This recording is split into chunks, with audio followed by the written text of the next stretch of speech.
बिस्मिल्लाहिर्रहमानिर्रहीम। पिछले लेक्चर में हमने मल्टीपल अलील को डिफाइन किया था। If a single gene pair has more than two different form of alleles, this condition is called as multiple अलील।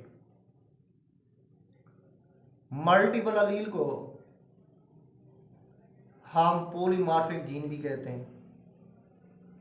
हमारी किताब में मल्टीपल अलील को एक्सप्लेन करने के लिए एबीओ ब्लड ग्रुप सिस्टम की मिसाल दी हुई है।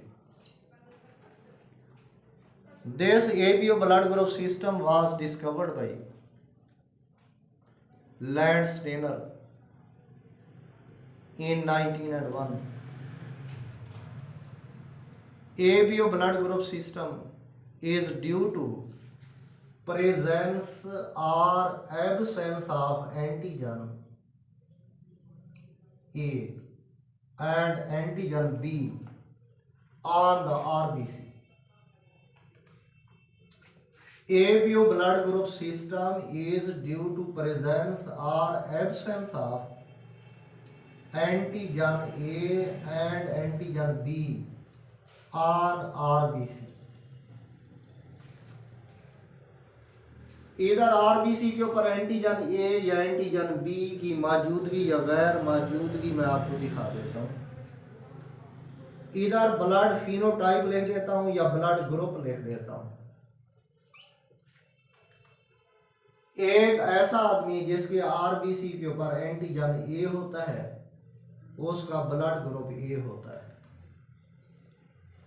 और जिसके आरबीसी के ऊपर एंटीजन बी होता है उसका ब्लड ग्रुप बी। अगर आरबीसी के ऊपर एंटीजन ए और बी दोनों मौजूद हों तो उस आदमी का जो ब्लड ग्रुप होता है वो ए बी होता है। अगर आरबीसी के ऊपर कोई एंटीजन मौजूद ना हो उस आदमी का ब्लड ग्रुप ओ होता है। इस ब्लड ग्रुप ए बी और ओ वाले सिस्टम को हम एबीओ ब्लड ग्रुप सिस्टम कहते हैं। And this ABO blood group system is due to presence of antigen A, antigen B or absence of antigen A and B on the RBC.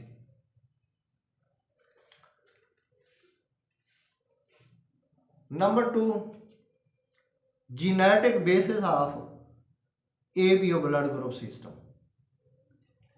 एक साइंसदान जिसका नाम बर्नस्टाइन था उसने 1925 में एबीओ ब्लड ग्रुप सिस्टम की genetic basis को study किया। This ABO blood group system is controlled by polymorphic I gene. एक ऐसा जीन जिसके लिए मल्टीपल अलील होते हैं उसको हम पॉलीमॉर्फिक जीन कहते हैं। यानी एबीओ ब्लड ग्रुप सिस्टम को कंट्रोल करने वाला आई जीन है और आई जीन के लिए मल्टीपल अलील है।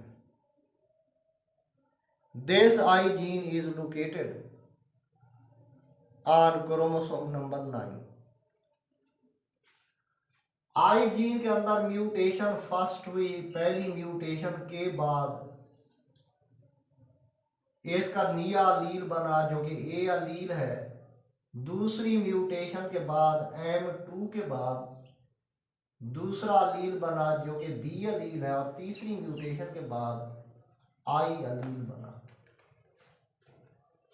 और चूंकि ए और बी टोटली डिफरेंट शक्लें हैं इसलिए ए अलील और बी अलील को हम आई के साथ मुंसलिक कर देते हैं, उसके साथ लिखते हैं। ए अलील ए एंटीजन बनाता है और जो बी अलील है वो बी एंटीजन बनाता है। आई अलील कोई एंटीजन नहीं बनाता। अगर इन तीन अलील का हम डोमिनेंस रिलेशनशिप देखें, ए अलील, बी अलील, आई अलील के ऊपर कंप्लीट डोमिनेंस शो करते हैं, यानी ये दोनों इसके ऊपर मुकम्मल तौर पर गालिब हैं। अगर ए के साथ आई होगा या बी के साथ आई होगा, ए अपने आप को एक्सप्रेस करेगा, बी छुप जाएगा, एंटीजन ए बनेगा, ब्लड ग्रुप ए होगा। जिसकी जीनोटाइप ए आई होगी उसका ब्लड ग्रुप ए होगा। जो बी आई वाला होगा उसमें बी अलील ज़ाहिर होगा, आई नहीं होगा, उसका बी होगा। ए और बी अलील आई के ऊपर कंप्लीट डोमिनेंस शो करते हैं, लेकिन ए और बी का एक दूसरे के साथ जो डोमिनेंस रिलेशन है वो को डोमिनेंस है। अगर ए अलील और बी अलील इकट्ठे होंगे तो दोनों ज़ाहिर होंगे, उस आदमी के ब्लड में एंटीजन ए भी बनेगा, बी भी बनेगा, उसका ब्लड ग्रुप ए भी होगा। तो अब हम जीनोटाइप पढ़ते हैं कि मुख्तलिफ ब्लड ग्रुप वाले लोगों की जीनोटाइप क्या होगी।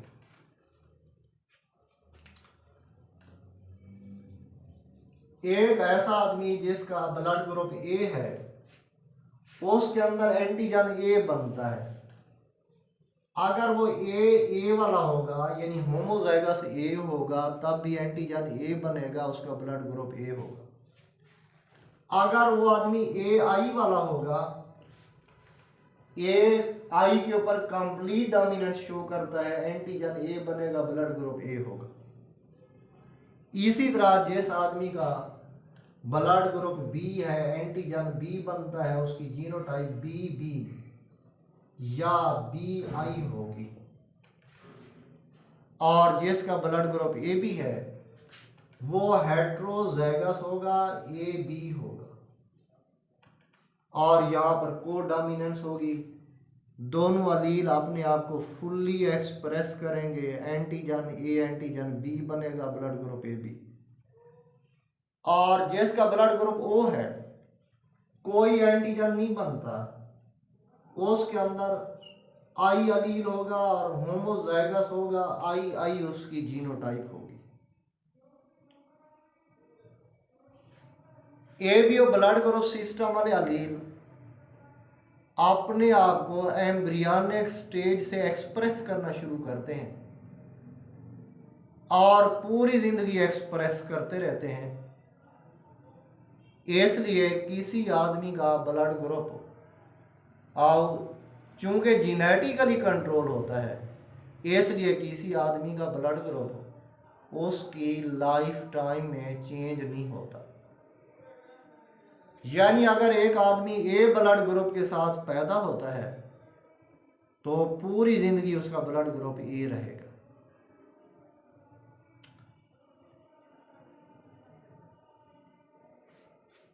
बच्चे की पैदाइश के चंद महीने के अंदर उसके ब्लड प्लाज्मा के अंदर एंटी ए और एंटी बी एंटीबॉडीज बनती है। एंटी ए और एंटी बी एंटीबॉडी बनती है, यानी एंटी ए का मतलब वो एंटीबॉडी जो एंटीजन ए की अगेंस्ट है।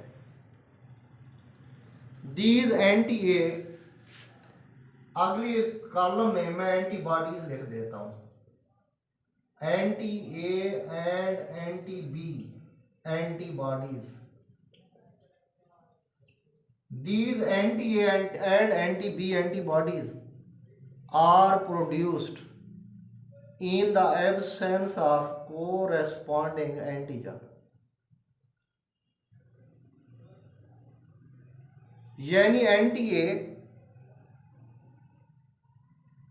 उस आदमी के ब्लड के अंदर बनेगी जिसके अंदर एंटीजन ए नहीं होगा, और एंटी-बी एंटीबॉडी उस आदमी के ब्लड सीरम में बनेगी जिसके पास एंटीजन बी नहीं होगा।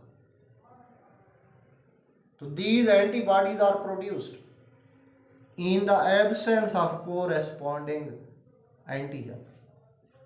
जिस आदमी का ब्लड ग्रुप ए है उसके पास एंटीजन ए है, उसके अंदर एंटीबॉडी ए नहीं होगी, एंटी बी एंटीबॉडी होगी। जिस आदमी का ब्लड ग्रुप बी है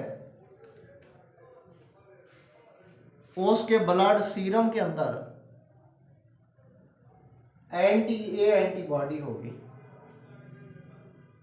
जिस आदमी का ब्लड ग्रुप ए बी होता है उसके पास एंटी ए और एंटीजन ए और एंटीजन बी दोनों होते हैं, इसलिए इसके पास कोई एंटीबॉडी नहीं होगी। और जिसका ब्लड ग्रुप ओ है उसके पास एंटीजन ए एंटीजन बी दोनों नहीं है, इसलिए इसके पास एंटी ए और एंटी बी दोनों एंटीबॉडी मौजूद होगी। आगे हम बात करते हैं importance of this blood group system. इस ब्लड ग्रुप ए बी और ब्लड ग्रुप सिस्टम की दो फायदे हैं, दो अहमियत हैं और दो मौके के ऊपर हमें इसे लाजमी तौर पर कंसीडर करना पड़ता है। नंबर एक, it has importance in blood transfusion. के ब्लड ट्रांसफ्यूजन के दौरान डोनर और रिसिपिएंट के ब्लड की क्रॉस मैचिंग होनी चाहिए और दोनों का ब्लड कंपैटिबल होना चाहिए। अगर इनकम्पैटिबल गैर मुताबिकत रखने वाले ब्लड की ट्रांसफ्यूजन की जाएगी, इन खून मुंतकिल किया जाएगा तो उसके बहुत ही सीरियस कॉन्सिक्वेंसेस होते हैं। मैं आपको मिसाल देता हूं कि एक आदमी है जिसका ब्लड ग्रुप ए है, उसकी फिनोटाइप ए है। फिनोटाइप ए का मतलब उसका ब्लड ग्रुप ए है। इसको अगर बी ब्लड ग्रुप का ट्रांसफ्यूजन दिया जाए, इसको बी ब्लड ग्रुप लगा दिया जाए, जिसकी फिनोटाइप ए है उसके आरबीसी के ऊपर एंटीजन ए होगा और इसके ब्लड प्लाज्मा में एंटी बी एंटीबॉडी होगी। जब बी वाला आदमी इस ए वाले को देगा, उस आदमी के आरबीसी के ऊपर बी एंटीजन, उसके प्लाज्मा में ए एंटीबॉडी होगी। जब बी वाला ए वाले को देगा तो एंटीबॉडी ऑफ रिसिपिएंट, लेने वाला recipient, will react with antigen of donor and antibody of donor will react with antigen of recipient। जब ये एंटीबॉडी इन एंटीजन के साथ रिएक्ट करेगी, एंटीजन आरबीसी के ऊपर है तो आरबीसी की क्लम्पिंग हो जाती है, गुच्छे बन जाते हैं, इसको हम एग्लूटिनेशन कहते हैं। आरबीसी के क्लम्प्स बन जाते हैं, गुच्छे, और ब्लड कैपिलरीज में से सर्कुलेशन रुक जाता है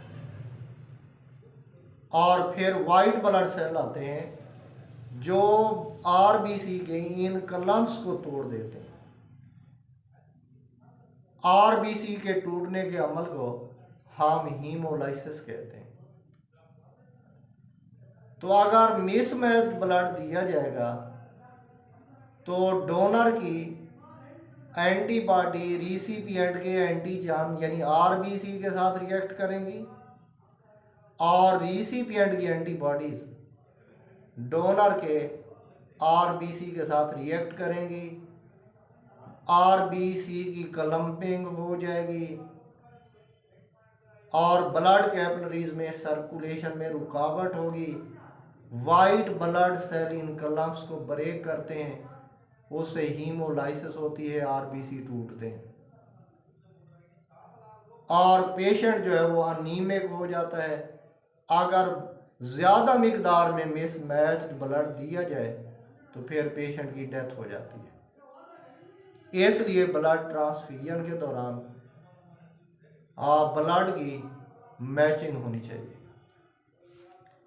अब सवाल ही पैदा होता है कि कौन सा ब्लड ग्रुप कौन से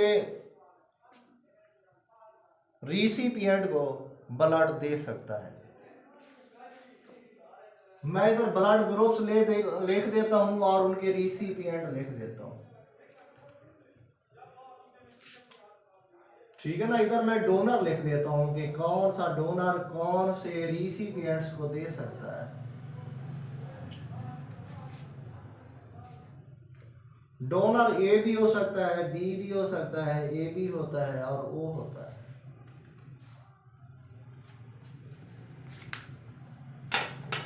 जो ए वाला डोनर है वो ए वाले बंदे को ब्लड दे दे रिसिपिएंट को, और थोड़ी मिकदार में ए बी को भी दे सकता है। मैं अभी वजाहत करता हूं, बी वाला बी को दे दे और ए बी को भी दे सकता है, और जो ए बी वाला होता है वो सिर्फ ए बी वाले रिसिपिएंट को ब्लड दे सकता है, और जो ओ वाला होता है ये ओ को, ए को, बी को और ए बी को दे सकता है। और थोड़ा सा एक असूल है कि जो डोनर की एंटीबॉडीज होती हैं जब वो रिसिपिएंट के जिस्म में दाखिल होती हैं तो बाहर से आने वाली डोनर की एंटीबॉडी जो बाहर से आ रही होती है, बाहर से आने वाली एंटीबॉडी रिसिपिएंट के बॉडी फ्लूइड में डिजॉल्व हो जाती हैं, डाल्यूट हो जाती हैं, उसके टिश्यू में एब्जॉर्ब हो जाती हैं और डिसअपीयर हो जाती हैं। इसलिए बाहर से आने वाली एंटीबॉडी यानी डोनर की एंटीबॉडी कम मिकदार में होगी तो हीमोलिटिक रिएक्शन नहीं होगी। इसलिए ए वाला आदमी ए वाले को दे दे और ए बी को भी दे दे, क्योंकि ए बी एक ऐसा ब्लड ग्रुप है जिसके पास एंटीजन ए एंटीजन बी तो मौजूद है, उसकी अपनी कोई एंटीबॉडी नहीं है। जब ए वाला आदमी ए बी को देगा, इसकी जो बी एंटीबॉडी होगी वो इस आदमी के बॉडी फ्लूइड में जज्ब हो जाएगी, टिश्यू के अंदर जज्ब हो जाएगी, डिसअपीयर हो जाएगी। कम मिकदार में ब्लड दिया जाएगा तो रिएक्शन नहीं होगा, और यही वजह है कि ए वाला ए को भी दे दे, बी ए बी को भी दे दे। और इसी तरह जो बी वाला है वो बी को दे दे और ए बी को भी दे सकता है। क्यों? इसके पास एंटीजन बी है, ए एंटीबॉडी है, इसके पास एंटीजन तो है लेकिन इसकी एंटीबॉडी नहीं है। रिसिपिएंट की एंटीबॉडी जो अपनी उसकी एंटीबॉडी होती है वो खतरनाक होती है। डोनर वाली एंटीबॉडी यानी इसकी जो ए एंटीबॉडी होगी वो जाकर इसकी बॉडी में एब्जॉर्ब हो जाएगी, रिएक्शन नहीं करेगी। और इसलिए बी वाला ए को भी दे दे और कम मिकदार में ए बी को भी दे सकता है। और जिसका ब्लड ग्रुप ए बी होता है, ए बी वाला ए बी को दे सकता है। अगर ए बी वाला ए को देगा उसकी अपनी एंटीबॉडी है, बी को देगा उसके बॉडी में अपनी एंटीबॉडीज हैं, तो हीमोलाइसिस होगी। और जो ओ वाला होता है इसके पास एंटीजन नहीं होते, इसकी एंटीबॉडी होती हैं। बाहर वाली एंटीबॉडी इतनी खतरनाक नहीं होती, इसलिए ओ वाला आदमी ओ को भी दे दे, बी ब्लड ग्रुप को भी दे सकता है, ए को भी दे सकता है, ए बी को भी दे सकता है। तो ओ वाला आदमी एक ऐसा ब्लड ग्रुप है जो तमाम ब्लड ग्रुप को डोनेट कर सकता है।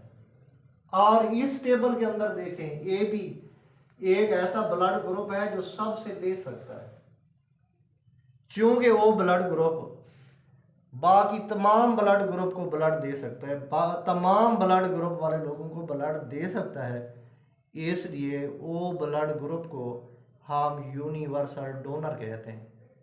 और जो ए बी वाला है वो तमाम ब्लड ग्रुप वाला ब्लड रिसीव कर सकता है, इसलिए जो ए बी ब्लड ग्रुप है वो यूनिवर्सल रिसिपिएंट है। कुछ लोग ऐसे होते हैं जिनके एंटीजन ए और एंटीजन बी आरबीसी के अलावा उनके बॉडी फ्लूइड के अंदर होते हैं, सिलेवा के अंदर होते हैं, दूसरे बॉडी फ्लूइड के अंदर होते हैं। इस तरह के लोगों को जिनके सिलेवा और दूसरे बॉडी फ्लूइड में एंटीजन ए और एंटीजन बी मौजूद हैं, ऐसे लोगों को सेक्रीटर कहते हैं। और ये एक जीन के कंट्रोल में होते हैं जिसका नाम SE जीन सेक्रीटर जीन होता है, और ये एक डोमिनेंट जीन होता है जो क्रोमोसोम नंबर 19 के ऊपर होता है। ABO blood group system